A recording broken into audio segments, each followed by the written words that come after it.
ఎటు చూసిన రుద్రమ్మ అని శత్రువులు పరుగు తీస్తారు.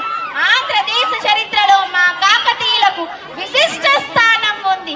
మా తండ్రి గణపతి దేవుడు ఒక ప్రక్క సంగీత సాహిత్య నృత్య పనులు నేర్పిస్తూ మరో ప్రక్క రాజనీతి అస్త్ర శస్త్ర విద్యలను నేర్పించారు. నేను నా కాకతీయ ప్రజలకు ఇస్తున్న ఒకే ఒక సందేశం, నా కాకతీయ ప్రజలారా, ఒక తల్లి పాలు తాగిన పిల్లలం అన్నదమ్ములు అక్కచెల్లెలు అయితే ఒకే నది నీళ్లు తాగిన పిల్లలం అన్నదమ్ములు అక్కచెల్లెలం కాలేమా?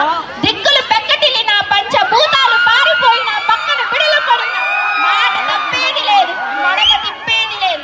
కళ్ళల్లో వాడి రక్తంలో వేడి గుండెలో ధైర్యం నింపుకుని ఒక్కొక్క కాకతీయుడు ఒక్కొక్క సింహమై శత్రువులను తెగ నరకాలి. నేను సిద్ధమే, నా కాకతీయ ప్రజలు సిద్ధమేనా?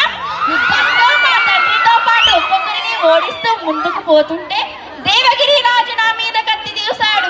నేను పురుష వేషంలో విజృంభించి విజయం సాధించాను. నేను గ్రామీణ ప్రాంతాల పట్ల, రైతుల పట్ల, స్త్రీల పట్ల